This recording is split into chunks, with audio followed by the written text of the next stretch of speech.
I hauled my butt to the laundromat on a typical gray Sunday morning at 7. I had no idea if it was a gray day outside, but I guess that's how they all feel when you're in the laundromat on a Sunday morning. I have only been using a laundromat for the last year or so. Before that, my wife did laundry in our own laundry room in the basement of our house.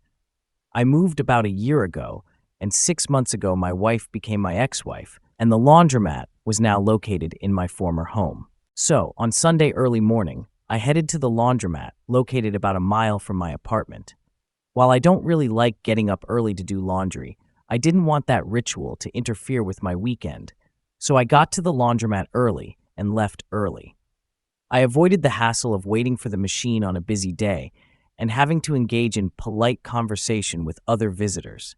After all, isn't Sunday morning meant for hangovers and quietly reading the paper? I'd been going to the same laundromat for the past 9 months or so, and I'd probably seen her before, but never paid attention to her. But this time was different. One of the wheels on the cart she was pulling seemed to be a little bent, causing the cart to roll unevenly. It was piled high with dirty clothes, and she was having trouble rolling it behind her with one hand and trying to hold the door open with the other. I saw this while looking at the sports section, and being a generally nice guy, I put the paper aside, walked to the door, and held it for her like a gentleman while she pulled the wagon inside. She looked up at me and gave me a 100-megawatt smile with beautiful white teeth and big brown eyes.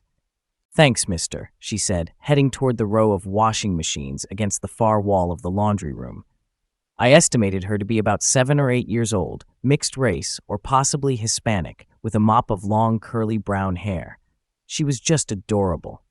I turned around, expecting to see her parents walking behind her, but they were nowhere to be seen. Now I was alarmed and intrigued.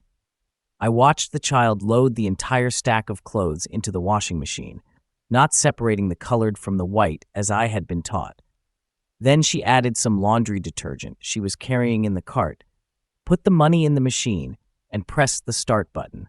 She took a little teddy bear out of her bag, sat on a chair, and talked quietly to it while the washing machine did its work. From my seat almost at the other end of the laundry room, I could see that her clothes, jeans, a long-sleeved shirt, and a pink jacket too light for a 20-degree morning, had seen better days. Though they weren't dirty, they were faded from age and wear. Curiosity got the better of me. I walked over to her and asked, "Hi there, are you here all by yourself?"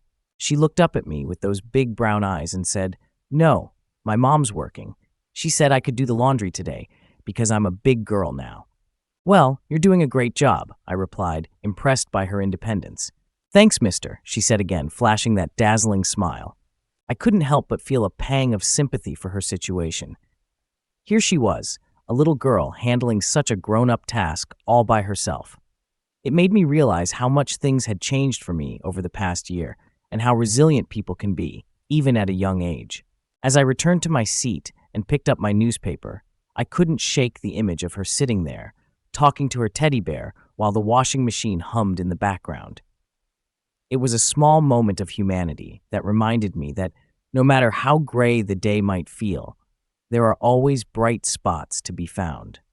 4. She looked only a step above a street hobo, but there was a calmness in her demeanor that I couldn't quite put my finger on. I also couldn't believe that parents could send such a young child alone to wash the whole family's clothes. Being a parent myself, I realized that something was wrong with all of this. It brought me back to my own situation. My children at this very moment were probably asleep, snuggled up in their warm, comfortable beds in my former home. When they wake up, probably an hour or two later, their mother, my ex-wife, will likely have a hot breakfast of pancakes and eggs and maybe even bacon ready for them. My 13-year-old son, Ethan, is a big fan of bacon, and my 15-year-old daughter, Haley, prefers pancakes. My favorite meal was waffles, but those days of happy Sunday morning breakfasts with my family have become quickly fading memories. As is customary in a divorce, my wife was awarded custody of the children. Although I was granted some visitation rights, my wife, with all her nastiness, turned the children against me, blaming my selfishness for the destruction of our family. My children wanted nothing to do with me, and it was quite obvious the few times we were together. My crime? I couldn't bear to watch my wife cuckold me with another man during a long weekend with 3 other couples. The man she ended up having sex with was a rich guy who had a habit of seducing other men's wives. She and he devised a plan whereby they would have sex for one night, and then she would come back to me and be completely faithful for the rest of our lives, as she had been for the rest of the weekend. Since she had told me about it beforehand, she claimed it wasn't cheating. But just in case I wanted to make a fuss, she threatened to take half my money, half my stuff, the whole house, and as a nuisance, mess up my relationship with my kids, who of course would go to her. When I refused, she got everything she promised, and of course, she blamed it on me. The kids bought it. I was totally screwed. Thinking about those family breakfasts made me hungry because I hadn't eaten anything since the last sausage had slipped down my throat, along with a malted Mickey at the bar where I'd watched the Knicks game. There was a poor imitation of a vending machine hanging on one wall and a Coke machine next to it. I was sure the owner of the laundromat collected money from both machines every day. The laundromat, with its sterile white walls and constant hum of machines, felt like a symbol of my life now. Functional, necessary, but devoid of warmth and comfort. As I glanced over at the little girl again, I couldn't help but feel a deep pang of empathy. She was so young, yet already bearing the weight of responsibilities far beyond her years. It made me think about my own kids and how much I missed them, despite the complicated mess that my life had become. With a sigh, I got up and walked over to the vending machine. I fished some coins out of my pocket and bought a pack of crackers and a Coke. It wasn't a hot breakfast, but it would have to do. As I sat back down and opened the pack, the little girl looked up from her teddy bear and gave me another one of her radiant smiles. "Want some?" I offered, holding out the pack of crackers. She hesitated for a moment, then nodded shyly. "Thank you," she said softly, taking a few crackers and munching on them happily. In that brief moment, a sense of connection formed between us. Two strangers in a laundromat, each carrying their own burdens, yet finding a small comfort in each other's presence. It wasn't much, but it was something. And sometimes, in the midst of life's chaos and heartache, something is enough to keep you going. Or they would have been broken into and ruined long ago. I bought a pack of M&Ms and a Diet Coke. Just as I was picking up the can of Coke, I glanced over at the girl. She seemed to be calmly watching me, but then I realized she wasn't looking at me, but at my snacks. Like I said, I'm someone's father, and the look on her face as she looked at my snacks hurt my heart. I walked over to where she was sitting and quietly asked if she wanted a Diet Coke and M&Ms. She visibly brightened up and sat up straight in her chair, but then with a sad expression on her face, she declined my offer.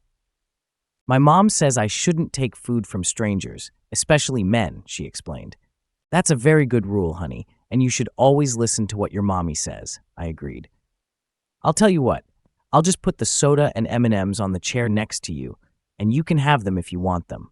And I'll get another for myself and go back to my seat."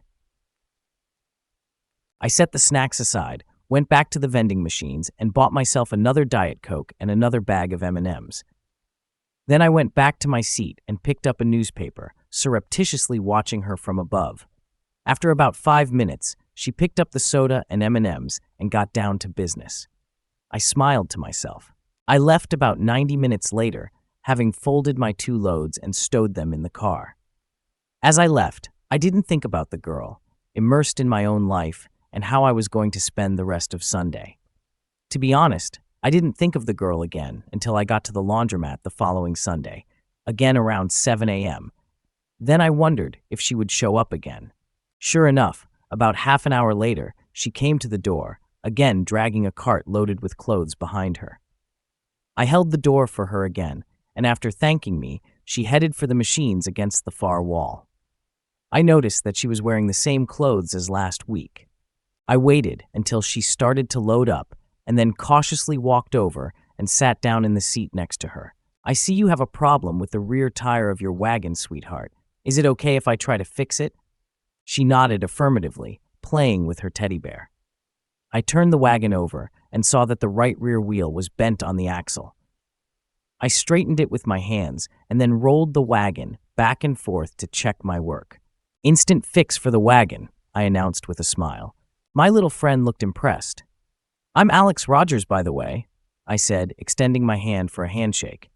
She looked at my hand for a moment before shaking it shyly. "I'm Maria," she said softly. "Nice to meet you, Maria. Do you come here every Sunday?" I asked, trying to keep the conversation light.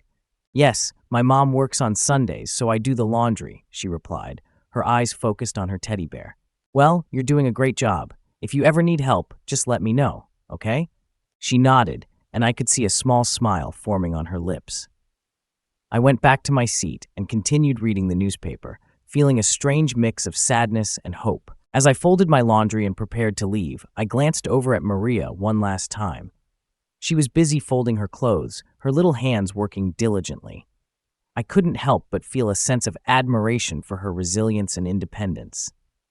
The next Sunday, I found myself looking forward to my early morning trip to the laundromat. Sure enough, Maria arrived around the same time, her cart still wobbling slightly despite my best efforts to fix it. We exchanged greetings, and I noticed that she seemed a little more relaxed around me. Over the next few weeks, this routine continued. I would help her with her cart, and we would chat while our clothes were being washed. Each time, I brought a little snack for her, and eventually, she started accepting them without hesitation. We talked about school, her favorite books, and even her dreams for the future. She wanted to be a teacher, she told me one day, her eyes lighting up with excitement. In those quiet, early Sunday mornings, in a small laundromat, a bond formed between us. It wasn't much, but it was something, and sometimes in the midst of life's chaos and heartache, something is enough to keep you going. She extended her small hand with as much dignity as she was capable of and said in a somber voice, "Maddie Ruiz, very pleased to meet you, sir." "Well, now that we've introduced ourselves, we're no longer strangers," I said. "What do you say to sodas and candy?" "Can I have a real Coke this week?" she asked, looking at me questioningly and wide-eyed. "Sure," I replied. "One real Coke for you, a Diet Coke for me, and some M&Ms for both of us." We sat and talked for almost 2 hours. I took a notebook and pen from the car and introduced her to the game of tic-tac-toe. It took her about 5 minutes to get the hang of the game, but then she started winning. I let her win a few times, just like I let my kids win sometimes. For a minute or two, I was immersed in my own little world, thinking about playing games with my kids.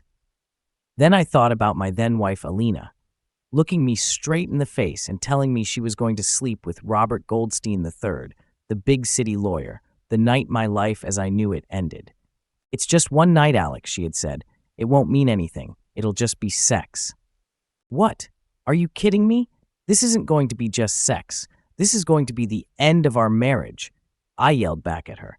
"Don't be like that, Alex," she shouted back. "Don't throw away 18 years of marriage over one night. I didn't sneak around behind your back like I could have. We could have done this and you probably never would have known. Just give it to me, Alex." Alina took Robert's hand and walked away with him to his bedroom in the 4-room cottage. After standing there with my mouth open for what seemed like hours, but was probably only a minute, I gathered my things and left. "Alex, it's your turn," Maddie said, bringing me back to the present again. I marked an X in one of the side squares, and that gave Maddie a chance to get 3 O's in a row diagonally to win. She made her best face of triumph by marking a line through her triple. "High five, kid," I said, holding my hand out at arm's length from her. She gave me a sideways glance, then stood up in her chair and was able to reach my hand to complete the high five. "Gotcha," she said. I stayed in the laundry room until Maddie's clothes were finished and folded. I offered to give her a ride home, but she said she couldn't accept because it was her mom's rule. "I understand," I said, "but if you ever need anything, don't hesitate to ask. I'll be here every Sunday morning." She nodded, and with a shy smile, she pulled her cart towards the door. I held it open for her once more, watching as she carefully maneuvered the cart outside. As I drove home, I couldn't stop thinking about Maddie and how she reminded me of my own kids.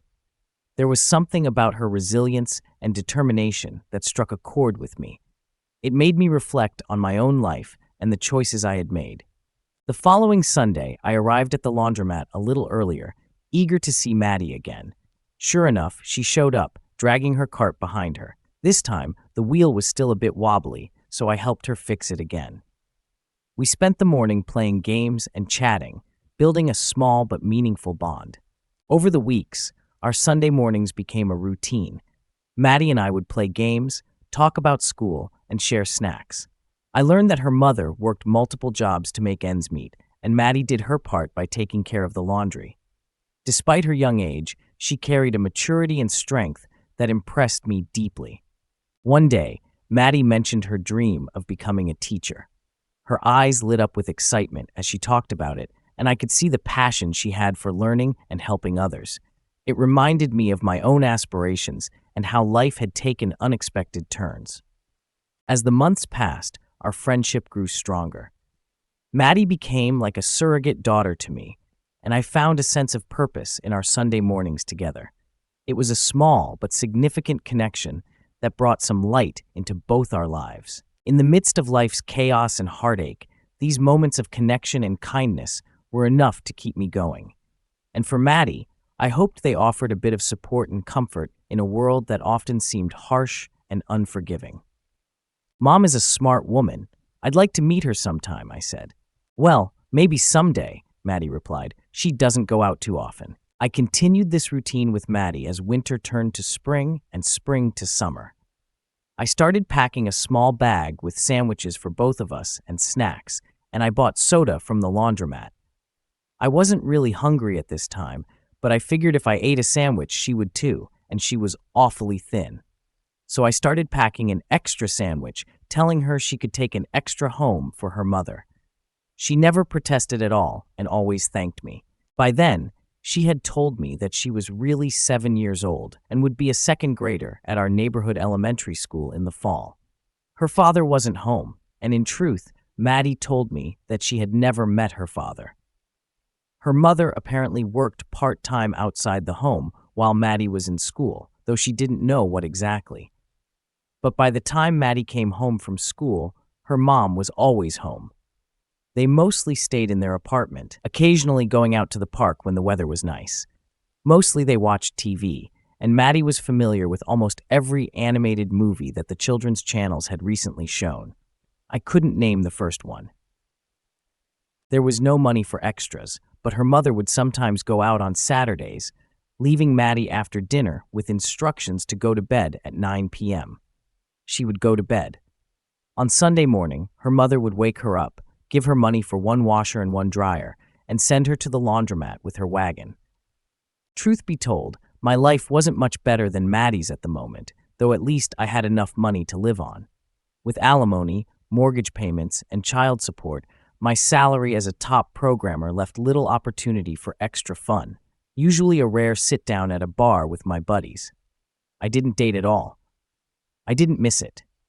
I did miss my kids, though, at least until I remembered how they treated me after Alina and I broke up. I preferred to think of happier times with them, but reality always seemed to jump up and bite me. "Where the hell are you?"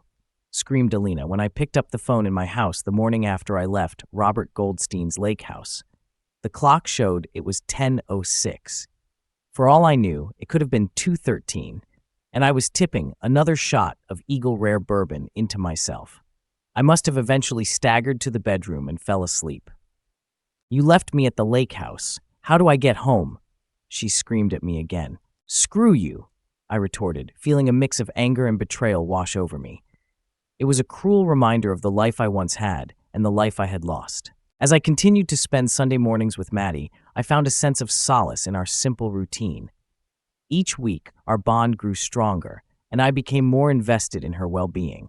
She was a bright spot in my otherwise lonely and routine existence. One Sunday, as we were sitting on the bench outside the laundromat, eating our sandwiches and sipping our sodas, Maddie turned to me and said, "I wish my dad was like you." Her words hit me hard, and I felt a lump in my throat.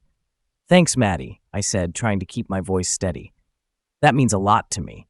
In those moments, I realized that even though my own children had turned against me, I still had the capacity to make a positive impact on someone's life. Maddie needed a father figure, and in a way, I needed someone to care for too. As summer turned into fall, our Sundays at the laundromat became a cherished tradition. We would play games, share stories, and enjoy each other's company. Maddie would tell me about her week at school, her favorite teachers, and her dreams of becoming a teacher herself one day. Despite the hardships she faced, Maddie remained optimistic and full of hope. Her resilience inspired me to find strength in my own life. Slowly, I began to rebuild myself, finding purpose and joy in the little things. One Sunday, as we were folding the last of our laundry, Maddie looked up at me and said, "You're like the dad I never had, Alex." "Thank you." Tears welled up in my eyes as I hugged her tightly. "You're like the daughter I always wanted, Maddie." In that moment, I realized that family isn't always defined by blood. Sometimes, the connections we make with others can be just as powerful, if not more so. Maddie had become a part of my life, and I was grateful for every minute we spent together. As we walked out of the laundromat, hand in hand, I felt a renewed sense of hope and purpose. Life had dealt us both some tough cards, but together we had found a way to make it through. And for the first time in a long while, I felt truly happy. "Let Robert Goldstein III take you home." I hung up while she was still yelling something. Damn, you can't hang up as abruptly with a cell phone as you can with a landline. In the old days, I would have smashed the phone against the wall by slamming it down. The following Sunday, Maddie showed up at the laundromat 15 minutes later than usual and without her bag of clothes. Tears were streaming down her young face, and I thought she must have been robbed. She was carrying her teddy bear, clasping it tightly under her right arm. "Mom didn't come home last night, and I don't have money for a washing machine," she said when I approached. "She doesn't come home sometimes?" I asked as gently as I could.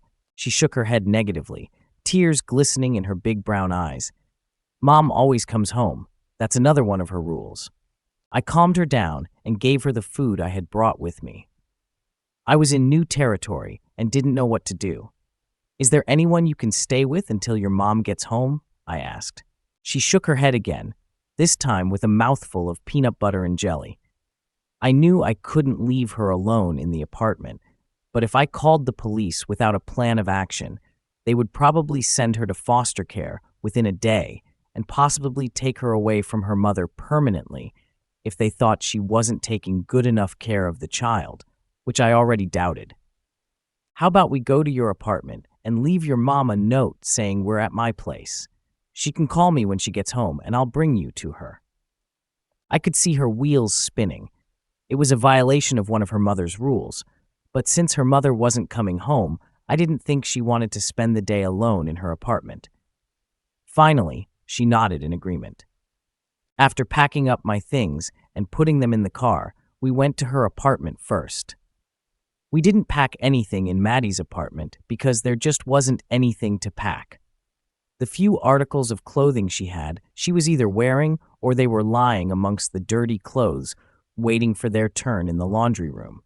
I told her we would stop somewhere, and I would buy her a few things, including a new toothbrush and comb. She smiled sadly. I left a note with my name and number on the middle of the small kitchen table, and then we went to get things for Maddie. We went to the nearest Dollar General store.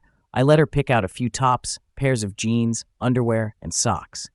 While she seemed thoroughly enthralled, I was trying to figure out what I should do if her mom didn't return quickly. After our little shopping trip, we headed back to my apartment.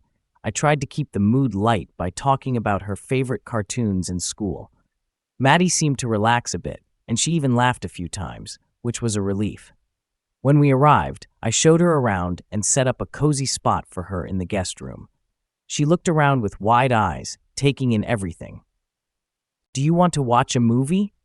I asked, trying to distract her from the worry gnawing at her. She nodded eagerly, and we settled on the couch to watch one of the animated movies she loved. As the movie played, I found myself glancing at the clock, hoping for a call from her mother. Hours passed, and evening turned into night. I made us a simple dinner, and Maddie ate quietly, her earlier enthusiasm dimming as the reality of the situation sank in. "Do you think Mom will come home tonight?" she asked, her voice small and uncertain. "I hope so, Maddie, but if she doesn't, you can stay here with me. We'll figure it out together," I reassured her, trying to keep my own doubts at bay. After dinner, I tucked her into bed, leaving the door slightly ajar so she wouldn't feel alone. I sat in the living room, my mind racing with possible scenarios and solutions. I knew I couldn't keep Maddie indefinitely, but the thought of her going into foster care broke my heart.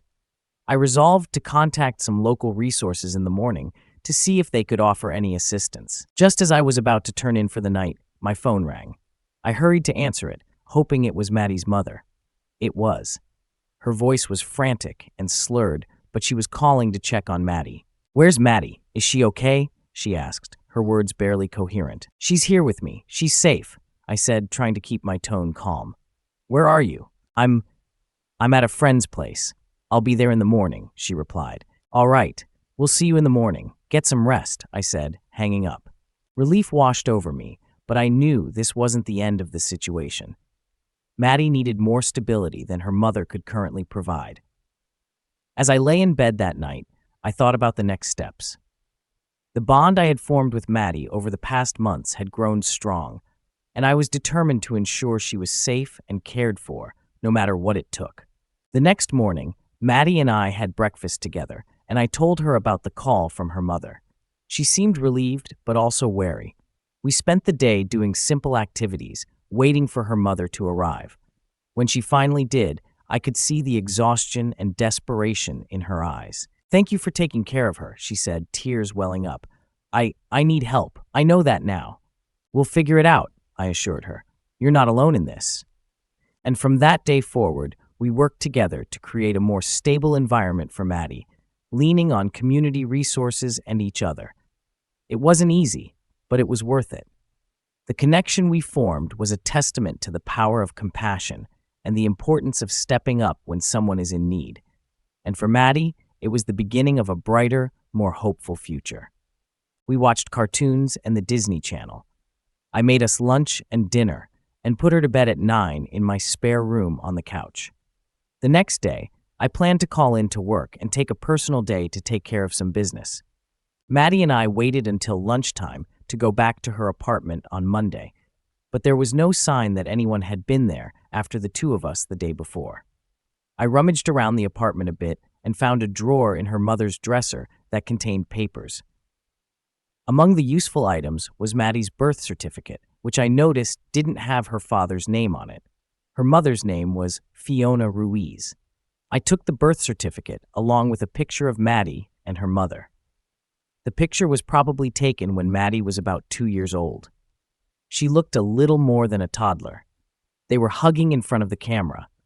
Fiona looked to be in her early 20s and had the same long, curly brown hair as Maddie. Both were smiling for the photo, and although Fiona was a beautiful woman, she still had a tired, sad look in her eyes. I wondered if that look had grown over the past few years. Maddie watched as I carefully went through her mother's things. I tried to make light conversation with her and explained that I was looking for something that might help us find her mother. She seemed to accept this.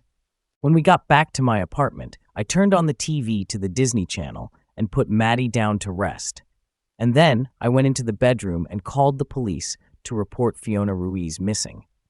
I didn't have much to say to the officer who took the call. Basically, I felt that something must have happened to her for her to leave her child alone. "Is the child alone in the apartment right now, sir?" the officer inquired. "No, she's with me. I'm as close a friend as I can be to a child. I'd be happy for her to stay with me until things are resolved. If you would agree to do this until you are contacted by Child Services, we would appreciate it." I was worried that Maddie would end up in foster care. No one I knew who had been in foster care spoke well of the system. I knew I could do the right thing if I was allowed to keep her. As I pondered this, from somewhere in the back of my brain, I remembered that my boss's wife, Darlene, had influential friends in the social services industry. Maybe I could call in a favor. I'd like to think that my boss and I were on good terms. I had worked for him for 20 years and did a heck of a job for his company. We always got along well on a personal level as well, and during the divorce, he and his wife supported me. Darlene Laster showed up at my apartment about 20 minutes after I talked to her husband. "Alex, I got your call. What's going on?" Darlene asked, her eyes full of concern as she stepped inside. I explained the situation, detailing Maddie's plight and her mother's disappearance. Darlene listened intently, her expression growing more serious with each passing moment. I see, she said finally. Let me make some calls. We need to make sure Maddie is safe and that her mother is found. As Darlene made her calls, I kept Maddie entertained with more cartoons and some games. It was clear she was worried about her mother, but I tried my best to keep her spirits up. Darlene has some influential friends in social services, I told Maddie reassuringly. She's going to help us. About an hour later, Darlene came back to us with some news. I've spoken to a few people. They're going to expedite the search for Fiona. In the meantime, Alex, you're going to have to be her guardian. I've arranged for a temporary guardianship order, which should keep her out of foster care for now. I felt a wave of relief wash over me. Thank you, Darlene. I really appreciate it. Of course, she said with a warm smile. We'll make sure Maddie is taken care of. I'll check in with you regularly to see how things are going. As the days turned into weeks, there was still no sign of Fiona. Maddie and I settled into a routine. I made sure she got to school on time, and we spent our evenings together, sharing stories and playing games. She even started calling me Uncle Alex, a title that warmed my heart. The bond between us grew stronger, and I became more determined to provide her with the stability and care she deserved. With the help of Darlene and her connections, we navigated the complex legalities of temporary guardianship, ensuring Maddie would stay with me until her mother was found. Despite the challenges, those days were filled with small joys and moments of laughter. Maddie's resilience and bright spirit were a constant source of inspiration for me. I knew that no matter what happened, I would always be there for her, just as she had brought new purpose and hope into my life. And so, our journey continued, one day at a time, each of us finding strength and comfort in the bond we had formed, said she wanted to make a new friend. I introduced her to Maddie, and like the Pied Piper, Darlene had charmed the girl in 5 minutes and vice versa. When she left about an hour later, I hugged her, and she promised that she would do everything in her power to keep Maddie with me. 2 policemen came to my apartment that day. They didn't hold out much hope of finding Fiona Ruiz. I gave them a copy of a picture of Maddie and her mom. On Tuesday, I went back to work, took Maddie with me, and enrolled her in our company's preschool. Darlene helped organize it about 15 years ago. I never used it for my kids because Alina stayed home until the kids became independent after school. But for me, playing single dad, it was a godsend. At least until school started, I would take Maddie to work with me in the morning, have lunch with her at noon, and take her home at night. All in all, it was really nice. Having Maddie with me helped me get over being abandoned by my own children. We rarely saw each other, and when we did, we usually just had dinner at one of the local restaurants. I didn't take Maddie with me when I went out with my children, leaving her with my neighbor, Mrs. Olivares. They didn't need to show her how they felt about me. Maddie was a breath of fresh air for me. Due to lack of funds, she and her mom hardly ever went out of their house. So a lot of what I did with Maddie was a new experience for her. The first time we went to a real restaurant instead of McDonald's, she was mesmerized, like someone who had just come from another planet. When we went to the park and stopped to eat a pretzel and have a soda after she played on the playground, you'd think I was inviting her over for tea. I think she was smiling for a week after the first time. I know I was smiling for a week after that, just listening to her exclamations about the experience. She started teaching me Spanish. Apparently, she was bilingual and laughed a lot when I got words and phrases mixed up. One time at McDonald's, I ordered a horse meat and a Coke, and she laughed so hard she started crying. In her innocence, it never occurred to her that most people are not bilingual. I kept her at the same school where she went to first grade because it was easiest for the school system. I had her birth certificate, so they didn't ask too many questions when I listed myself as her contact person and my apartment as her address. One Saturday, I decided to take Maddie to the zoo. She had never been to one before and was beyond excited. Her eyes lit up at the sight of the animals, and she chattered nonstop about everything she saw. We spent hours wandering through the exhibits, and her joy was infectious. We even rode the carousel twice, and I couldn't remember the last time I had laughed so much. As we walked back to the car, Maddie holding my hand tightly, she looked up at me and said, "Thank you, Uncle Alex. This was the best day ever." Hearing her say that filled me with a deep sense of fulfillment. It wasn't just about taking her to the zoo. It was about giving her experiences and memories that she would cherish. It was about being there for her in ways that no one else had been. Maddie continued to thrive, and our bond grew stronger. We made a little routine of our own, filled with small adventures and lots of laughter. Each day brought something new, and I found myself looking forward to our time together more and more. Her presence had brought a sense of purpose back into my life, and I was grateful for every moment. One evening, as I was tucking Maddie into bed, she hugged me tightly and whispered, "I'm glad you're my friend, Uncle Alex." "I'm glad you're my friend too, Maddie," I replied, my heart full. "Now get some sleep. We've got another big day tomorrow." As I turned off the light and closed her door, I couldn't help but smile. Life had taken some unexpected turns, but it had also brought me Maddie. And for that, I was thankful beyond words. I never heard back from the police about Maddie's mother or from the social service agencies that wanted custody of Maddie. Darlene must have twisted someone's arm for me, or the city just decided they had too many loose ends to worry about me and Maddie. My cooking skills also improved because when Maddie stayed with me, snacking on pizza and beer was unacceptable. So we started watching cooking shows on the Food Channel and cooking together in the kitchen. I had never done this with my kids because Alina, I have to admit, was a great cook. But with Maddie's help, I was learning and getting better, and we had a lot of fun in the kitchen. I'm not going to lie and say that everything was perfect. We had our spats and problems, just like any other family, but that's just the way it was, just like any other family. We'd only been together a little over a year, and Maddie and I had already turned into our own version of a family.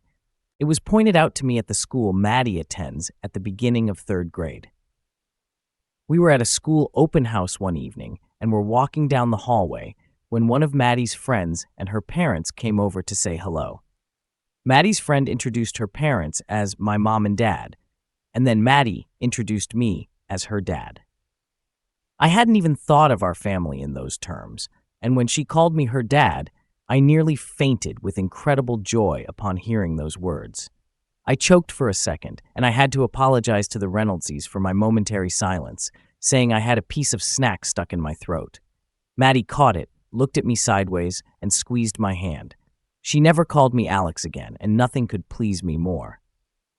I was having so much fun being a parent again that I hadn't even noticed that I hadn't dated in over 2 years until Maddie brought it up at the grocery store one day.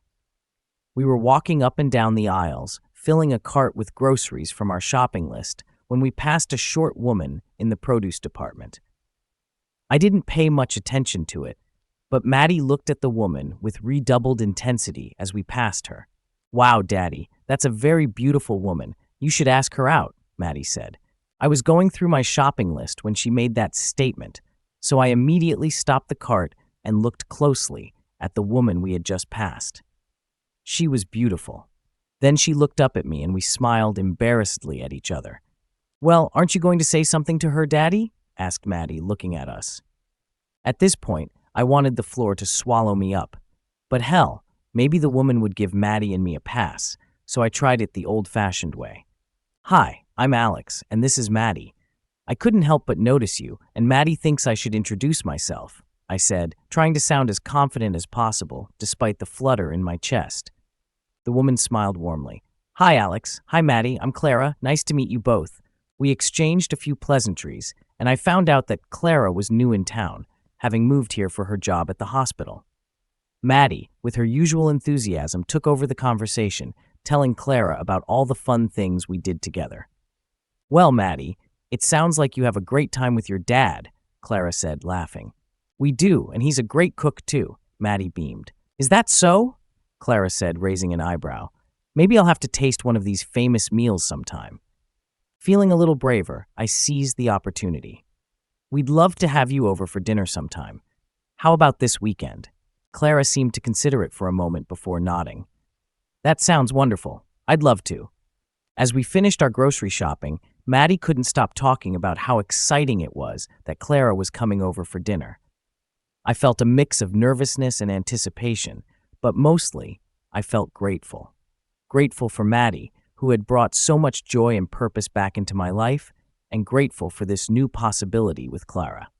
That weekend, Maddie and I cooked up a storm, preparing a delicious meal for our guest. Clara arrived right on time, and the evening was filled with laughter, good food, and the warmth of new beginnings. As Maddie fell asleep that night, she whispered, "I think Clara really likes you, Daddy." I kissed her forehead and smiled.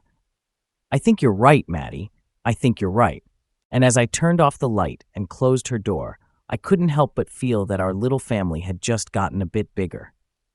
Life had taken some unexpected turns, but with Maddie by my side and Clara now a part of our lives, I knew we were heading toward a brighter future together. As you just heard, Maddie thinks I should ask you out on a date or something. I stammered, feeling my face flush with embarrassment. "What do you think?" she asked, looking me straight in the eye and bestowing me with $1,000,000 smile. I was completely blown away. Caramel-colored skin, beautiful white teeth, a smile that could melt ice. And my heart. She looked to be about 5'2", maybe 110 pounds, and around 35 years old. Although she was wearing a light jacket, she seemed to have curves in all the right places and fit well in jeans. There was no ring on her left hand. I quickly wondered if Maddie had noticed that. "Would you like to have dinner with us one night? All of us, or just you and me if you want." "Mueves suavemente, Romeo," Maddie said teasingly in Spanish. "It was a great move to ask your daughter to look for single women in the grocery store for you," the woman replied, while I blushed. "No, honestly, it wasn't my setup. I would never do that, honestly." "Yeah, sure, Romeo. I'll buy that, no. But yes, I would like that, to have dinner with both of you. My name is Ella Roberts, by the way." "Really? It was that easy?" "Damn! I should have used that guy a long time ago," I said, and she and I giggled. We made a date for the following Saturday. She said she loved Italian food, and Maddie and I had some good recipes for the occasion. After we exchanged phone numbers and I gave her my address, Maddie and I turned to continue shopping. As we turned the corner to the aisle, Maddie and I threatened each other with our fists. "Yeah, no setup, right?" she called out to us. Finally, the next Saturday came. I swear the days couldn't have stretched any slower. After cleaning the apartment, Maddie and I got busy making homemade lasagna, garlic breadsticks, salad, and homemade tortoni for dessert. Cooking calmed my nerves because, truth be told, I was as nervous as a cat. After all, it had been over 20 years since my last date. And then it hit me. Hard. It had been 20 years since my last date. Of course, all of those last dates had been with Alina, and I had to think hard to remember who I dated before Alina and I got together. I think it might have been Marianne Rizzo. The last I heard of her, she had married the guy she dated after me. I wondered if they were still married, or if her marriage had evolved in the same direction as mine. "Take it easy, kid," I finally said to myself. "It's a date, just a damn date, and you're already thinking about marriage." Not only me, but Maddie seemed enthusiastic. She was right beside me, helping me as we cleaned and then cooked. I had no idea that Ella would be the first guest to come to our apartment who wasn't Mrs. Olivares or older than about 10 years old. Dinner went well, it seemed to me. It was a little nerve-wracking at first, but the presence of an 8-year-old is a great icebreaker. My mom wasn't married either. "Were you ever married, Ella?" she muttered as I brought Ella a glass of Galliano shortly after she arrived. Ella blushed almost as much as I did at that question. Then she looked Maddie straight in the eye and said softly, "I was once married to a wonderful man, baby, but that was in the past." I saw the sadness and then pain reflected on her face as she answered the question. "Daddy was married too, and he has 2 other children besides me," Maddie continued. At this point, I decided I'd rather tell Ella in Reader's Digest format about my marriage, my divorce, and how I became Maddie's father. She took it all calmly with a stoic expression on her face. Both she and Maddie wept a little when I moved on to the story of Maddie's mother not coming home. However, The sadness quickly passed for Maddie, who then asked Ella about her name. That's a cool name, Ella. Your parents must have been fun when you were a kid. Well, that's a pretty funny story, babe, Ella replied. Actually, my real name is Marcella, and for short, I was called Sella. One day at the grocery store, my little brother saw a box of chocolate-covered cherries called Sella, and after that, he started calling me Ella. It stuck, and now everyone calls me that, so that's what I'm called too. Well, it suits you a lot better than it suits Marcella, I cut in.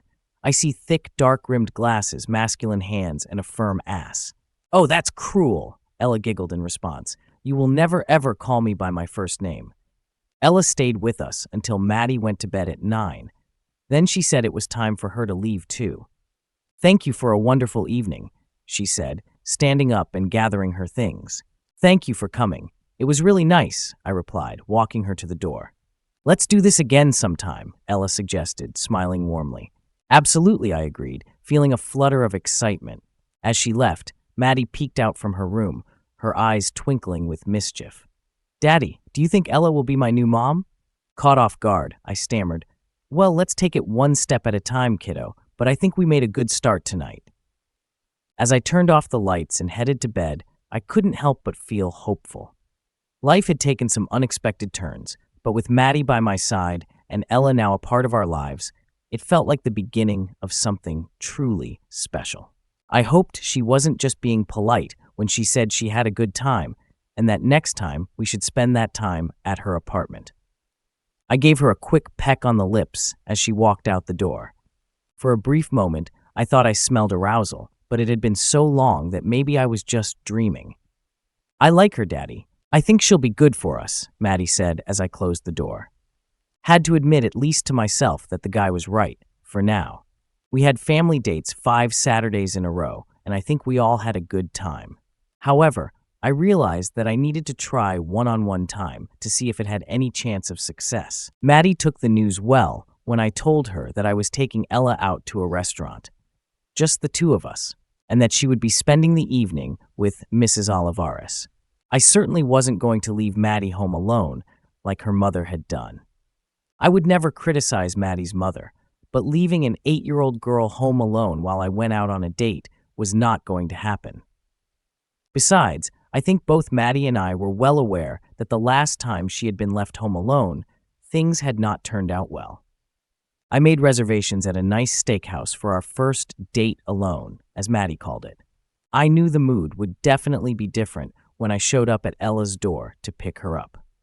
She was wearing a somewhat tight silk dress, open in the front so her lush 36 centimeters was clearly visible, and short enough to make her short legs seem a little longer.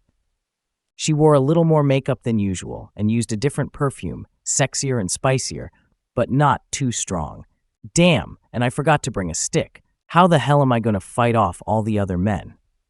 If you think that silver tongue is going to get you anywhere, well, you're probably right, she laughed back. We had a great dinner and enjoyed a more adult conversation without Maddie, although it was a little weird that she wasn't with me. You miss her now, don't you? Asked Ella suddenly, looking me straight in the eye. Sort of, I admitted. Except for school and work, we're always together, and I don't mind one bit. You really miss the first two, don't you? She asked. Terrible, though not with the attitude I've had since I left. I know they're just kids, but they don't even try to see things from my point of view. My ex is really turning them against me. I think you're good with kids, I continued. If you don't mind me asking, why have you never had children? No, I'm not against it. We were considering this option at a time when I made the stupidest decision of my life. I disrespected and cheated on my husband, all for the thrill of illicit sex. I was a stupid bitch and ripped the heart out of the one person I cared about most in the world. That's a mistake I'll never make again if I ever get another chance to love someone like that again. Ella's voice broke when she said the last sentence, but I caught every word she said in a barely audible whisper. Her eyes were full of tears, which she tried unsuccessfully to wipe away. I handed her a tissue, and she gently blotted her eyes. I'm sorry if I made you go somewhere you didn't want to go, I said softly.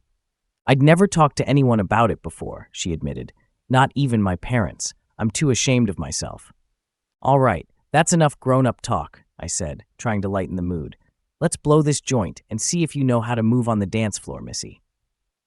Missy, how old do you think I am? 12. I actually thought you were 35, but I'm 44, so you're still a kid to me, I said, grinning. Really? 35, she said in a satisfied voice. I'm 42.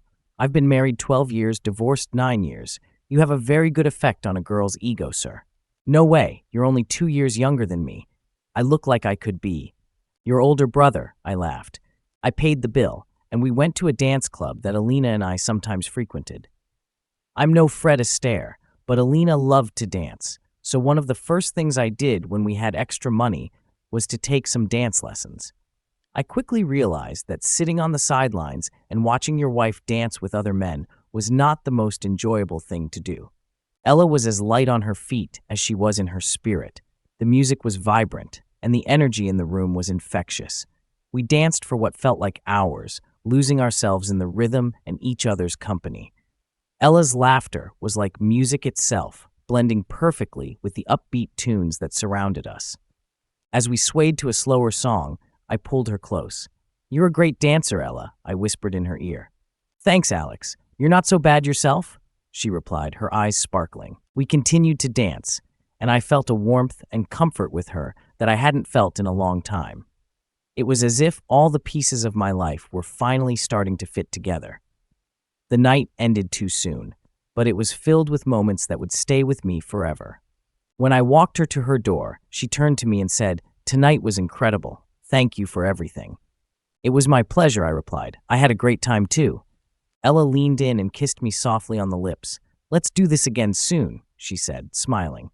"I'd like that," I said, feeling a flutter of excitement. When I got back home, Maddie was still awake, eagerly waiting for me. "How was your date, Daddy?" she asked, her eyes shining with curiosity. "It was really nice, Maddie. We had a great time." "I'm glad," she said, hugging me tightly. "I told you she was perfect for us." As I tucked her into bed, I couldn't help but feel hopeful about the future. Life had thrown me some curveballs, but with Maddie by my side and Ella now in the picture, it felt like we were building something truly special. And for the first time in a long while, I was excited to see where this journey would take us. We danced to slow and fast music for about 30 minutes before I needed a break. Ella looked like she could have kept going, but she got up off the floor with me, and we found a free table to occupy. I headed for the bar, and no sooner had I stepped away from the table than the first vultures swooped in. I watched them out of the corners of my eyes, trying not to be too conspicuous. I saw Ella smiling and laughing. The vulture must have been a little funny, but she didn't move away from the table. I was more than pleased. She sucked on her margarita as I held it out to her. Soon enough, vulture number 2, a guy about 25 years old, showed up. He acknowledged my presence but still turned to Ella and asked if she wanted to dance. "Excuse me, Slick, but I have a lady with me," I said, keeping my voice calm but firm. "I don't like to be disrespected, especially by children." I spoke softly but firmly and kept a smile on my face. However, the smile did not reach my eyes, and the guy obviously realized that he had broken protocol. "Sorry, man, I didn't realize you two were dating," he wheezed before slipping away. We finished our drinks and went back to the dance floor, staying there for about 30 more minutes. Another guy tried to cut in, but he had the good sense to ask me first.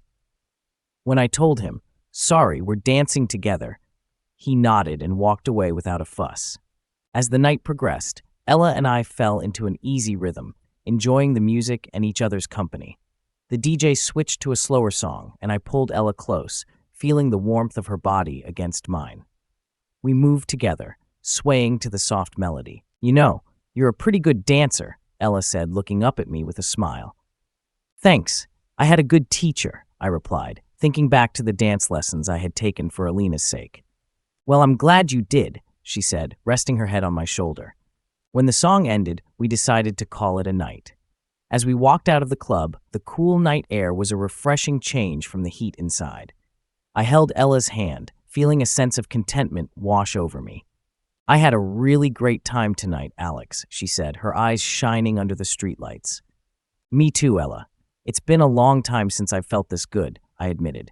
We drove back to Ella's place, and I walked her to her door. "Would you like to come in for a nightcap?" she asked, a hopeful look in her eyes. "I'd love to," I replied. Inside, we sat on her couch, sipping on a glass of wine and talking about everything and nothing. The conversation flowed easily, and before I knew it, hours had passed. Ella leaned in closer, and I could feel the tension between us. "You know, Alex, I've really enjoyed getting to know you," she said softly. "Me too, Ella. You're an amazing woman," I said, looking into her eyes. We shared a kiss, a slow and tender one that felt like the start of something beautiful. As we pulled away, I knew that this was just the beginning of our journey together. When I finally left, it was with a promise to see each other again soon. The drive home was filled with thoughts of Ella and the future we might have together. When I got back home, Maddie was still awake, eagerly waiting for me. "How was your date, Daddy?" she asked, her eyes shining with curiosity. "It was really nice, Maddie. We had a great time." "I'm glad," she said, hugging me tightly. "I told you she was perfect for us." As I tucked her into bed, I couldn't help but feel hopeful about the future. Life had thrown me some curveballs, but with Maddie by my side and Ella now in the picture, it felt like we were building something truly special. And for the first time in a long while, I was excited to see where this journey would take us. He took it in stride, held out his hand, and said, "You can't blame a guy for trying. She's great." We went back to the table and had another drink. As we were finishing up, another vulture sneaked up on us and asked my permission to dance with Ella. I was tired, but decided that if she still wanted to dance, I would let her go. She shook her head, and I gave him the bad news. I drove her home, and she suggested I come over for a while. It was only 10:30, and I agreed. We each had a glass of wine and talked easily for another hour. At that point, I got up, and she got up with me. I wasn't sure how to close the deal, and I must have looked like the proverbial deer in headlights because she giggled, and I started to enjoy hearing her laughter. I blushed thickly, and she realized I was in big trouble. "Don't worry, Alex. We're in no hurry to get anywhere, are we?" she cooed. 2 weeks later, in my bedroom, I ended my 2-year streak of zeros. It wasn't something wild and crazy because Maddie was sleeping in the next room. I felt so good. I didn't last long, but Ella seemed fine with that because before I got mine, I made sure she got hers. When we both got up to eat breakfast, she reached into my closet and came out wearing one of my white shirts that covered the bare essentials but still looked incredibly sexy. We headed into the kitchen, where we were soon joined by Maddie, who let out a squeal when she saw that Ella was still with us. She ran up to her and threw herself into Ella's arms, nearly knocking her to the floor. They hugged each other tightly, both seeming genuinely happy to be in each other's arms. It was almost funny, and I rolled my eyes at the pair. "Pancakes, pancakes," they shouted in unison. "Chocolate chip pancakes," I shouted back. 6 months later, Ella moved in permanently, and we became the 21st century version of the Brady Bunch. Even though I was still paying child support and alimony, I was making a decent income, and Ella was working at an accounting firm and making a decent income too. Maddie didn't lack for much, although she didn't ask for much. I guess when you grow up without much, almost anything can seem like a lot. It's all relative. While we may have been a modern version of the Brady Bunch, I think we looked more like a modern version of the Odd Couple, or in this case, the Odd Trio. We were black, white, and Hispanic, and we each had a different last name. Some of these problems were solved when I enrolled Maddie in 4th grade in the fall. I enrolled her as Maddie Ruiz Rogers. She was with me when I registered her, and her eyes got big when she saw what I had written. "Daddy, does this mean I'm like really your daughter now?" she asked, her voice filled with wonder. "Yes, Maddie. It means you're really my daughter now," I replied, feeling a lump in my throat. Ella beamed at us both, her eyes misty. "It means we're really a family." As time went on, we settled into our new life together. Weekends were filled with trips to the park, movie nights, and lazy Sunday mornings with big family breakfasts. Maddie thrived in her new school, making friends and bringing home artwork that we proudly displayed on the fridge. Ella and I found a rhythm in our relationship, balancing work, parenting, and time for each other. One evening, as we sat on the porch watching the sunset, Ella turned to me and said, "I never imagined I could be this happy. Thank you, Alex, for everything. I squeezed her hand, my heart full. Thank you, Ella, for coming into our lives. I can't imagine it any other way. We continued to build our life together, one day at a time, knowing that while we might look different from other families, we were bound by love and the shared experiences that made us who we were. And as I watched Maddie grow and flourish, I knew that we had created something beautiful and lasting, a true family. Maddie didn't say anything until we got out of school, and then she practically exploded. I could be Rogers like you? Really? She squeaked. Not legally, at least not for a few more years, I replied. But according to Rogers' rules, you're eligible to join the club. At the words Rogers' rules, I put air quotes, but that didn't deter Maddie in the least. She jumped into my arms and kissed me on the cheeks. After 30 seconds of celebration, Maddie stepped back and gave me a cold stare. I was a little taken aback until she spoke. When can Ella become a Rogers? She asked. You know, that's a really good question. I'll have to give it some serious thought. And I meant it. In fact, on the anniversary of our first date, I asked Maddie to stay with Mrs. Olivares, and after work, I went to the jeweler where I used to buy gifts for Alina. Ella had said she'd be home late and would be eating dinner by herself, so I figured I had a couple of hours to find the right ring. It was a little after 6 when I walked out of Jean Horowitz Jewelers, having just conceptualized a custom engagement ring with Jean's daughter Jolene. After ordering pizza for Maddie, Mrs. Olivares, and myself, I drove to my favorite pizza place located in a small shopping mall. As soon as I stepped out of the car, I glanced at the small but fashionable eatery located just a few steps away, and then my world ended for the second time. My Ella walked into the restaurant under the arm of a handsome 40-year-old black guy. She looked lively and very happy. I stared after them, unable to move, or sigh, or think.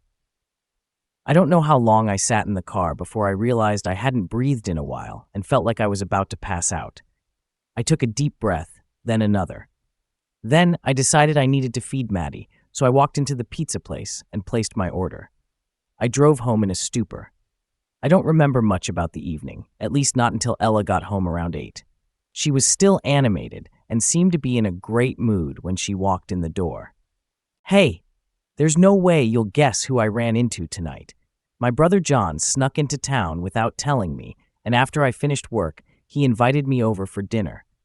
I figured since you guys were eating pizza, it wouldn't hurt for me to grab a bite with him. She stopped talking when she saw the look on my face. Is that the story you want to tell? I asked quietly.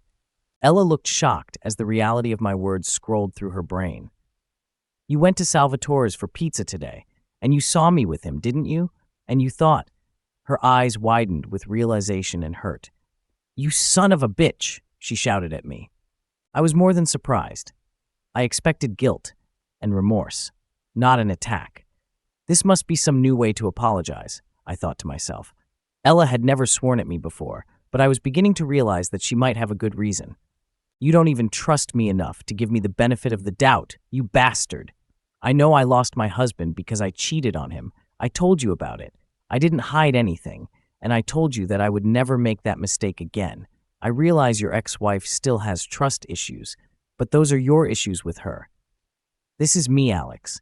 I deserve better than your doubt and suspicion. She paused, her eyes blazing with fury and hurt. If you can't trust me, then what kind of future do we really have together?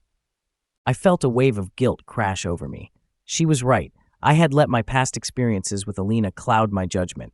Ella, I'm sorry. I didn't mean to jump to conclusions. It's just, I'm scared. I don't want to get hurt again. Ella's expression softened slightly. I get that, Alex, but trust is a two-way street. We need to believe in each other if this is going to work. I nodded, taking her hands in mine. You're right. I need to trust you, and I'm sorry for doubting you. Can we start over? Ella took a deep breath and nodded. Yes, we can, but you need to remember that I'm not Alina. I'm not going to hurt you like she did. I know, I said, pulling her into a hug. I'll do better, I promise. That night, as we sat together on the couch, talking through our fears and insecurities, I realized how important Ella was to me and how much I wanted to make our relationship work. We both had baggage, but we were willing to work through it together. 6 months later, Ella moved in permanently, and we became the 21st century version of the Brady Bunch. Even though I was still paying child support and alimony, I was making a decent income, and Ella was working at an accounting firm and making a decent income too. Maddie didn't lack for much, although she didn't ask for much. I guess when you grow up without much, almost anything can seem like a lot. It's all relative. While we may have been a modern version of the Brady Bunch, I think we looked more like a modern version of the Odd Couple, or in this case, the Odd Trio. We were black, white, and Hispanic, and we each had a different last name. Some of these problems were solved when I enrolled Maddie in 4th grade in the fall. I enrolled her as Maddie Ruiz Rogers.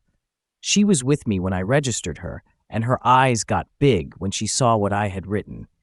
"Daddy, does this mean I'm really your daughter now?" she asked, her voice filled with wonder. "Yes, Maddie. It means you're really my daughter now," I replied, feeling a lump in my throat. Ella beamed at us both, her eyes misty. "It means we're really a family." As time went on, we settled into our new life together. Weekends were filled with trips to the park, movie nights, and lazy Sunday mornings with big family breakfasts. Maddie thrived in her new school, making friends and bringing home artwork that we proudly displayed on the fridge. Ella and I found a rhythm in our relationship, balancing work, parenting, and time for each other. One evening, as we sat on the porch watching the sunset, Ella turned to me and said, "I never imagined I could be this happy. Thank you, Alex, for everything." I squeezed her hand, my heart full. "Thank you, Ella, for coming into our lives. I can't imagine it any other way." We continued to build our life together, one day at a time, knowing that while we might look different from other families, we were bound by love and the shared experiences that made us who we were. And as I watched Maddie grow and flourish, I knew that we had created something beautiful and lasting, a true family. "Don't you dare treat me so disrespectfully again, or I'll be out of here so fast it'll make your head spin." Mrs. Olivares must have quietly stepped out when Ella exploded, and I watched Maddie slip away to her room. I wished the couch I was sitting on would swallow me, but it didn't. "You're right," I said quietly. "I let the mistrust Alina planted in my head spill over into you. You're a separate entity, and if I can't realize that, then it's my fault, and I don't deserve you." I wasn't going to tell her about the ring just yet, but after screwing up so badly, I had to play my best card. She grinned. "If looks could kill, I don't think I'd be walking the earth by now.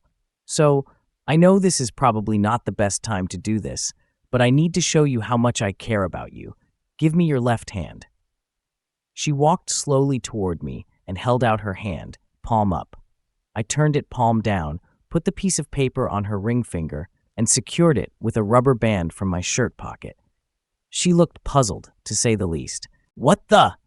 she said as she slipped the paper from her fingers, unfolded it, and began to read. "You lousy asshole," she squealed. "Really?" Ella then took my lips in the most passionate kiss I'd ever received, including anything Alina had ever done. When we were done, she called Maddie to come out of her room. "Just look, baby, look," she said to Maddie, holding out a check for the ring. "I'm going to be Rogers too." The squealing laughter of a pair of joyous females sounded at too high a pitch for the men to hear, but I managed to stay on my feet as they bounced around the room. When they dispersed, Ella pressed a button on her cell phone and exclaimed loudly, "You better get over here and meet your future brother-in-law." Maddie went and got Mrs. Olivares back so Ella could show off her ring, and the apartment was still in a Christmas frenzy when Ella's brother showed up. He was as handsome a man as Ella was a beautiful woman. Looking at him, I couldn't even thank myself that he was her brother and not an admirer like I thought. We shook hands while Ella introduced us, but then he reached forward and enclosed me in a bear hug. "Handshakes are for friends, and while I want us to remain friends, hugs are for family," he said. "They're also to show you that if you hurt her, I'll beat the life out of you. Got it?" When he said the last phrase, he squeezed me a little harder. I was out of breath and realized what he was talking about. "Uh-huh," I whispered back to him. Ella briefly told him what had happened when I gave her the ring. He looked at me with mock surprise. I think he was glad I was still alive. "She looked at you with a laser death stare, didn't she?" asked John. "Yes, she was killing people with that look." Both Maddie and Mrs. Olivares noted that they had the good sense to leave the room when they saw that look. Then he turned to Maddie, looked her over from head to toe, and said, "So this is the famous Maddie Rogers? I've always wanted to have nephews and nieces. I think you'd be a great fit." Maddie smiled shyly, and then her face lit up like a sunny day. Ella joined the conversation, her laughter filling the room. "John, you're embarrassing her. But yes, Maddie, you will officially be a part of our family soon." Maddie ran over to Ella and threw her arms around her. "I can't wait," she said, her voice full of excitement. The evening continued in a whirlwind of joy and celebration. We ordered another pizza, and John stayed for dinner. We shared stories, laughed, and enjoyed each other's company. Ella's brother proved to be as charming as she was, and I felt a sense of relief that he seemed to accept me into their family. Later, as the night wound down and John was getting ready to leave, he pulled me aside. "Alex, you're a lucky man. Ella is a great woman, and Maddie is a wonderful girl. Take good care of them." "I will, John. I promise," I replied, feeling the weight of his words. After John left, Ella, Maddie, and I sat on the couch, reflecting on the day's events. "I can't believe this is happening," Ella said, looking at the ring on her finger. "It's like a dream." "It's our dream, Ella," I said, holding her close, "and it's just the beginning." As we tucked Maddie into bed that night, she hugged us both tightly. "Good night, Mommy. Good night, Daddy," she said, her eyes sparkling with happiness. "Good night, sweetie," Ella and I said in unison, our hearts full. That night, as Ella and I lay in bed, we talked about our future. We made plans, dreamed big dreams, and promised to support each other through whatever challenges came our way. I knew that with Ella and Maddie by my side, we could face anything. Life had thrown us some curveballs, but we had found each other and built a family out of love and resilience. And as I drifted off to sleep, holding Ella close, I felt a deep sense of gratitude and anticipation for the wonderful journey ahead. "Does that mean I can call you Mom?" Maddie asked Ella, her voice trembling with hope. Ella didn't answer at first. Instead, tears welled up in her eyes as she reached for Maddie, and they stood in an embrace for a long time, each crying for a different reason. Even with Darlene's help, the state made us wait until Maddie was 16 before we could legally adopt her. By then, she could have already filed for emancipation and gone off on her own, but neither Ella nor I worried about that happening. All the state did was sanction what Maddie, Ella, and I had created years before. Family isn't always about blood and legal documents. And then, out of nowhere, I hadn't heard a word from either of my kids since the last time we'd met over 6 years ago. So I was more than surprised when Haley was on the other end of the line. I didn't bother looking at the caller ID and just answered the phone with my usual Alex Rogers. "Daddy, it's me, Haley," she spoke quickly. "Please don't hang up." "Relax, kid. I would never hang up on you or your brother. Is something wrong?" "No, Dad, it's fine. Just fine. I'm getting married next month, and I want to invite you to the wedding." I think I was just as shocked as anyone else. This was my little girl, and I was so removed from her life that I hadn't even met the man she was going to marry in just a month. The last time I talked to my kids, it was right after Ethan's 16th birthday. We went to Ethan's favorite restaurant for his birthday. As usual, neither of the kids were very talkative, despite my repeated attempts. Finally, right after we ordered dessert, Ethan came out with it.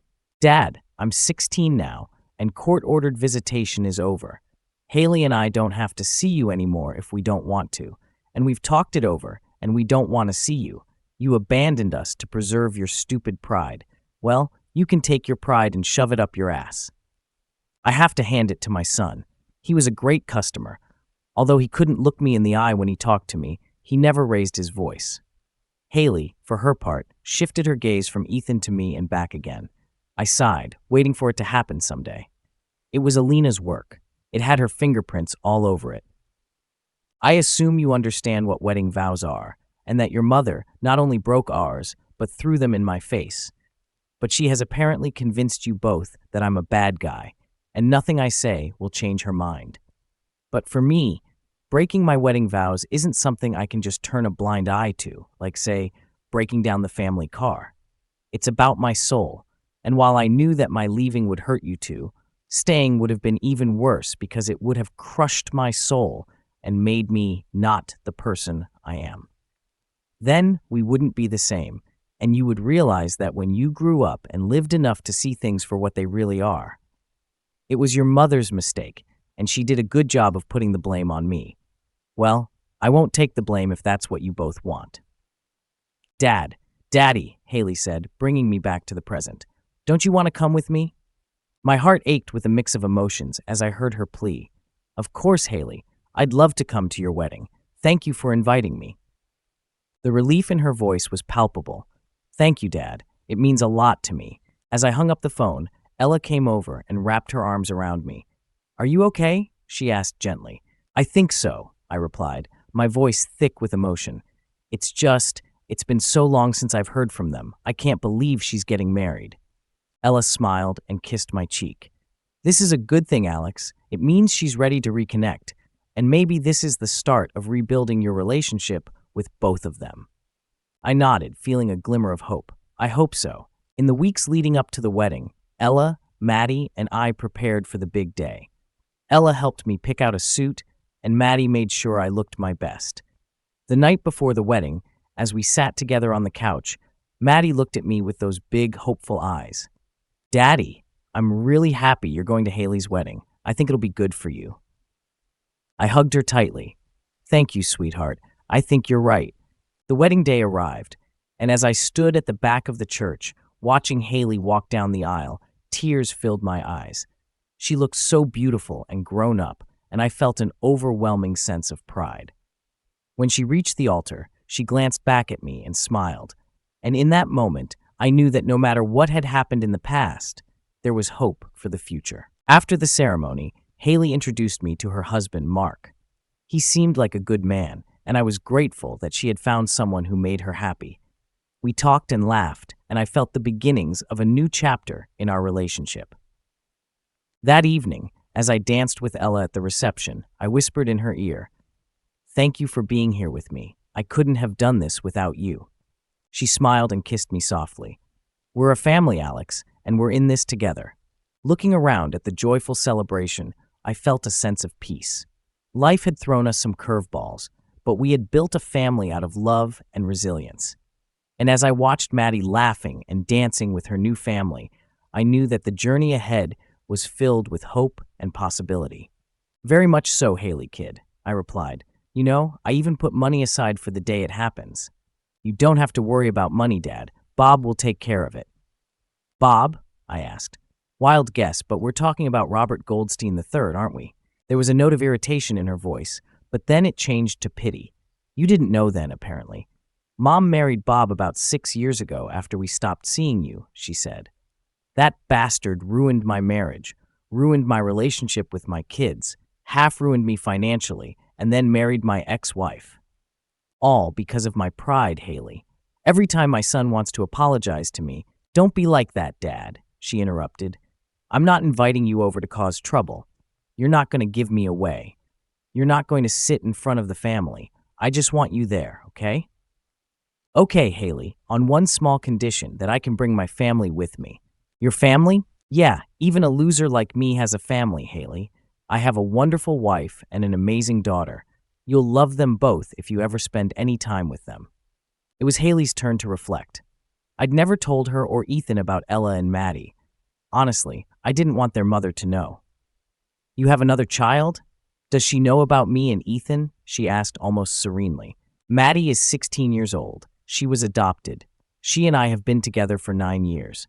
I almost literally found her on the street. She knows everything about you two, what we once had and what we don't have anymore. She's fun and full of life. She's had setbacks too, and we were there for each other at a very difficult time in both of our lives, almost like a script." "Well then, I look forward to meeting the rest of the family," Haley said, recovering from the shock. The wedding took place on Saturday night in a rather chic setting, as befitted the daughter of a successful lawyer. I have to hand it to old Bob. He didn't skimp on his stepdaughter. The service itself was held in a beautiful old church in town. The girls and I timed it so that we got there right before the service and sat in the last row. Yes, I noticed old friends and family, but by arriving right before the service, we didn't have to socialize ahead of time. As Haley and Mark were leading the procession out of the church, I got a kiss on the forehead. We arrived at the reception in time to get a table at the back of the room, which, truth be told, wasn't fair to Ella and Maddie, who had a girls' spa day on Friday and then both bought new dresses. Ella's was sophisticated and sexy, and Maddie looked every bit 16 when she first applied full makeup, any father's nightmare. But they both respected my wishes and didn't complain when we sat down at the table after I stopped by the bar for a glass of wine for Ella and me, and a Coke for Maddie. As I expected, various friends from the old days started dropping by the table to say hello and chat as soon as they noticed me. Then Alina's parents, Rhonda and William, stopped by. Rhonda cried as soon as she leaned in for a kiss. William hugged me even tighter than when Alina and I were married. I introduced Ella and Maddie. This is Ella, my wife, and this is Maddie, our daughter. Rhonda, tears still glistening in her eyes, took Ella's hand warmly. It's so wonderful to meet you, Ella. Alex has always deserved happiness, and I'm glad he found it with you. Ella smiled graciously. Thank you, Rhonda. It's a pleasure to meet you both. Alex has told me a lot about you. William, after shaking Ella's hand, turned to Maddie. And you must be Maddie. I've heard you're quite the bright young lady. Maddie blushed slightly but smiled. Thank you, sir. It's nice to meet you. The conversation was warm and welcoming, a stark contrast to the tension I had feared. As the evening progressed, we mingled with more guests. Maddie even found herself chatting with some of the other teenagers at the reception, fitting in effortlessly. At one point, I found myself alone with Haley. She looked at me, a mixture of emotions in her eyes. I'm really glad you came, Dad, she said softly. I'm glad too, Haley. Thank you for inviting me, I replied, my voice thick with emotion. We stood there in silence for a moment, the weight of the past hanging between us. Then she hugged me tightly. I missed you, Dad. I missed you too, kiddo, I whispered, holding her close. As the night drew to a close, Ella, Maddie, and I made our way back home. The drive was quiet, each of us lost in our thoughts. When we finally got home, Maddie hugged Ella and me goodnight and went to her room. Ella turned to me, her eyes soft with love. You did great tonight, Alex. I sighed, feeling a mixture of relief and sadness. Thanks, Ella. I just hope this is the start of mending things with Haley and Ethan. She kissed me gently. It will be. Just take it one step at a time. We went to bed, and as I lay there holding Ella, I felt a sense of peace. Life had thrown us some curveballs, but we had built something strong and beautiful. Our family was a testament to resilience, love, and the belief that it's never too late to find happiness. And with Ella and Maddie by my side, I knew we could face whatever the future held. Rhonda and Bill looked a little awkward, which was understandable. I had been married to their daughter for 18 years. Since I had no say in the affair and wasn't paying for it, I didn't think it was right to move around and work the crowd, so to speak. So the girls and I mostly stayed at the table when people approached us. But I'm no fool, and I saw the reactions of many people who knew me to being with a gorgeous black woman and a Latina princess, particularly the reactions of the wives of former friends. You'd think I'd brought a trophy wife to the party. Just at that moment, Alina and Bob, our hospitable hosts, showed up. Being married to someone for almost 20 years, you can understand all the nuances of their personality, and from the first moment Alina saw Ella, I knew she didn't like her. Maybe Ella was too black? Maybe. Maybe Ella was too pretty? Probably. Could Ella have had a flat stomach, great legs, and looked 10 years younger than her years? Definitely. Could Ella, for all that she had, have just ended up with one single unfaithful guy in the room? Hell yeah. With everything that was going on in her head about Ella, Alina didn't even pay much attention to the fact that we were seeing each other up close for the first time in 10 years. She almost literally woke up when I moved over and kissed her cheek in greeting. Oh, Alex, I'm sorry. I was having a little trouble navigating in those new heels, she apologized. No problem, babe. You look amazing, I lied. Come on, let's go meet the new family. I introduced Ella, Maddie, Alina, and Bob. I shook Bob's hand as warmly as I could and introduced him as the instrument of my future good fortune. Everyone but Maddie flinched when I said that, but my daughter threw me a sly look and squeezed my left elbow. Did I mention this kid is perceptive? We chatted for about 5 minutes, not saying much of anything, until Alina and Bob stepped away and the bride and her new husband approached us. When Alina and Bob walked away, Maddie shook her head slightly, indicating that she was no happier to see them than I was. My daughter Haley, the bride, greeted me much warmer than I expected. She wrapped me in a tight hug and started crying, while my new son-in-law, Ella, and Maddie stood silently by my side. I was completely stunned by this and didn't know what to say when she finally let me go. "I'm sorry, Daddy, for everything," she whispered. "I never realized what you were getting at until I repeated my own vows about 2 hours ago. Just as I was saying my vows, it was like I was slapped in the face by what you went through when Mom cheated on you and broke her vows. I never understood. I blamed you and your damn pride, and so did Ethan. And now I get it. Completely. You were absolutely right to do what you did. And she was absolutely wrong to not only do what she did, but to blame it on you. How can I make up for the pain Ethan and I caused you?" There was a lump the size of a soccer ball in my throat. I hadn't cried since I tore the cartilage in my knee playing soccer in 10th grade, but I was damn close to it, standing there with my family gathered around me. I took a deep breath, trying to steady my voice. "Haley, it means the world to me that you're saying this. I've missed you and Ethan every single day. The most important thing now is that we're here, together. We can't change the past, but we can move forward." She nodded, tears still streaming down her face. "I want to move forward, Dad. I want you back in my life, and I want to get to know Ella and Maddie too." Ella stepped forward, her eyes filled with compassion. "We'd love that, Haley. We're all family now." Maddie, ever the perceptive one, gave Haley a warm smile. "I'm looking forward to it too, Haley." The rest of the evening passed in a blur of emotions. Haley introduced us to her new husband, Mark, who seemed like a kind and decent man. We shared stories, laughed, and even shed a few more tears.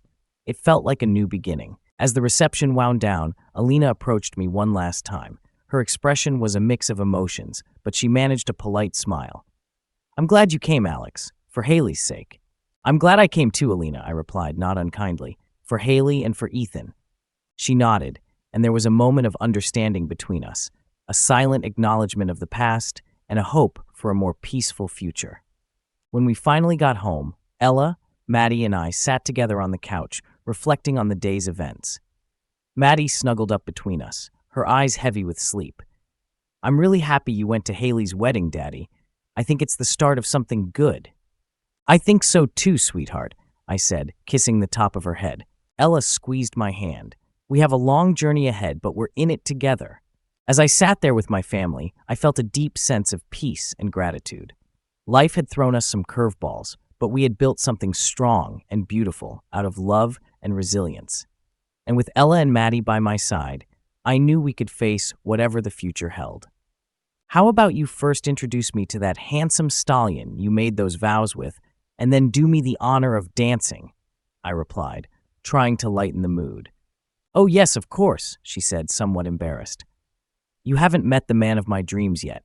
Mark Westinghouse, meet your second father-in-law, Alex Rogers, my real father." We shook hands sincerely, and then I did my fatherly duty and threatened him with my life if he ever hurt my daughter. I introduced him and Haley to Ella and Maddie, and while everyone was getting acquainted, the band started playing. "Dad?" asked Haley, tilting her head toward the dance floor. "Enchanted," I said, taking her hand. The crowd, which had started to buzz even louder when Haley greeted me, buzzed even louder when I escorted Haley to the dance floor. I realized I was starting to show up Alina and Bob at this point, but I had a lot of years to catch up on. The band was playing what I like to call children's music, and although I can't stand it, I knew how to dance to it thanks to being married to a goddess who loved to dance. Haley was shocked that her newly discovered father was such a Renaissance man, and we actually lasted 2 songs. By then, most of the audience had gathered around the two of us. When the second song ended, Haley gave me another big hug, the crowd applauded, and Ella and Maddie were waiting for me with bright smiles on their faces. I took their hands and pulled them to the floor with me, and the 3 of us did our song, and everyone else joined us. "Look at you, Mr. Rhythm," Ella said in my ear as she stepped closer. Who knew giving your daughter away in marriage could be so much fun, I told her, turning quickly to Maddie.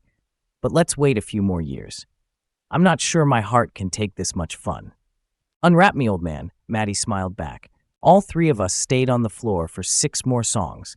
Then I left my girls, went to the bar for a Jack on the Rocks, and sat down at my table to relax. I watched Ella and Maddie enjoying the dance floor, and I didn't notice Alina come over and sit next to me at the table. She touched my shoulder, and I immediately knew whose touch it was. This was supposed to be our day, not mine and Bob's, Alina said, leaning in close to my ear. You threw 18 good years away for what? Obviously, you didn't love me enough. I never once turned my head in her direction. No, obviously, you didn't love me enough not to do it at all, especially since I told you what would happen if you did. You didn't love me enough or respect me enough. But you got Bob as a result of the deal, and he's a pretty good catch, I'd say. And I got Ella and Maddie. To quote the Rolling Stones, you can't always get what you want, but if you try, you'll find what you need.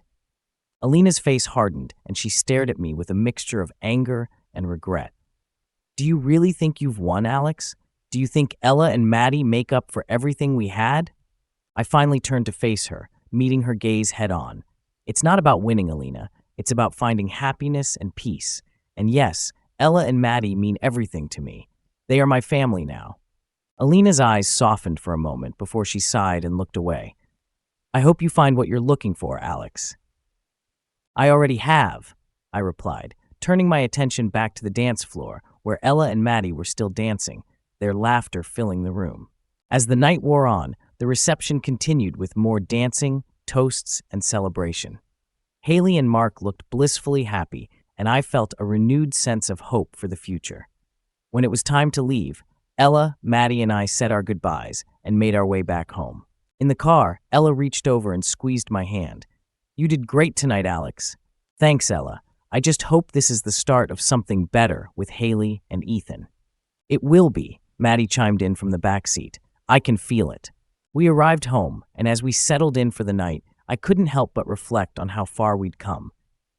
Life had thrown us some curveballs, but we had built something strong and beautiful out of love and resilience.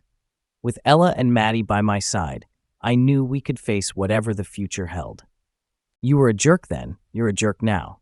Maybe, but I'm a happy asshole who hasn't lost a minute of sleep because of your bad decision. And no, I wasn't expecting an apology. I'm fine. Ethan came back into my life when he started a serious relationship with a woman a few years ago. It seems that fidelity is much easier to understand when you're in the game, so to speak. He called me out of the blue and said we needed to talk, so I invited him to the apartment. When I opened the door, he was carrying a bottle of Jack Daniel's Tennessee Honey. Haley said you really like these things, and she thought I should bring you a peace offering, he said as I led him into the apartment. We'd only talked a little at Haley's wedding, and that was on shaky ground at best. That was over 2 years ago, and while Haley and I had reconciled, Ethan hadn't. I asked my girlfriend Sasha to be my wife, and it got me thinking about you and Mom. Haley has been telling me for a couple years now that the injured party in this case was you, not Mom, but I didn't realize that until Sasha and I had the big talk, and that included our feelings about fidelity. I'm sorry, Dad. I was a complete idiot. I get it now. I just didn't mean to hate Mom. I never asked you and Haley to pick sides, I replied.